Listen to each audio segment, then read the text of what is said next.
Hi, I'm not John Green, and welcome to Crash Course World History, kind of sort of, where today we're going to be talking about Canada and all of its free healthcare. Roll that brown deer budget in.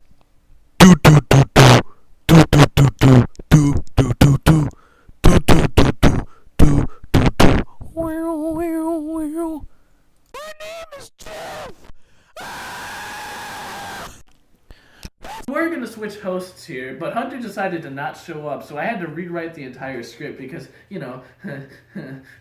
had to do this entire project myself.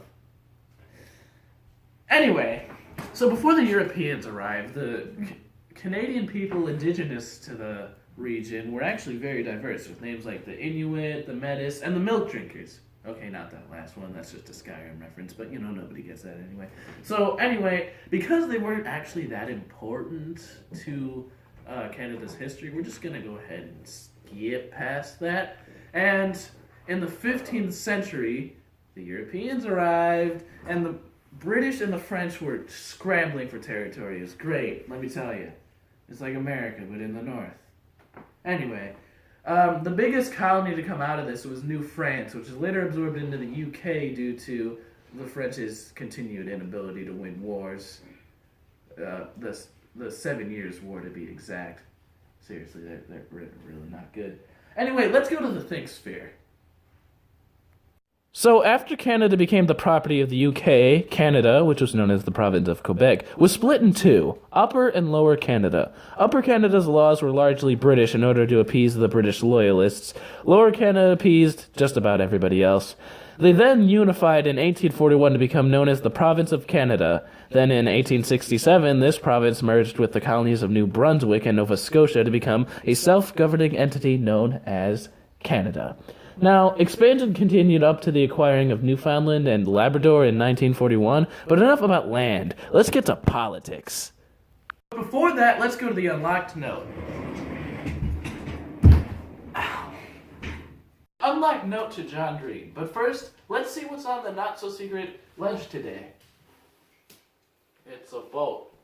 It has literally nothing to do with this. But anyway, dear John Green, you have made a truly great series of videos that honestly teach better than most history textbooks could ever hope for, mostly because you entertain the viewer and make them genuinely interested in the topic, which is why we kind of stole your format here. Sincerely yours, not John. It is in 1848 that Canada gained its first respectable government. This government was very similar to most other governments, except, of course, the Aztecs.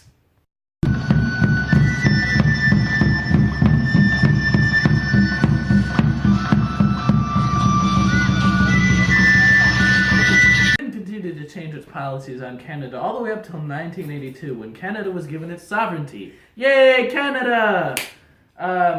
This led to Canada as it is today, with Queen Elizabeth II as the head of state and its parliamentary democracy. You see, it's a very hard word to say.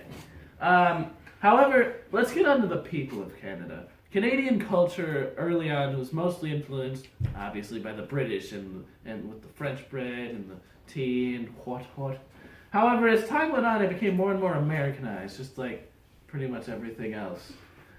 This leading to its most recent influence, immigrants. And no, not just immigrants because of Trump's presidency, like actual immigrants from all over the world. Even though Canada's immigration system is actually really hard to get into, like, they have the system right now that they're trying to stop Trump from implementing, but whatever, that doesn't matter. This, of course, leads to the very easy to love and to make fun of Canadians of today, eh? Oh, you ran over my dog? I love you. You want some syrup, eh?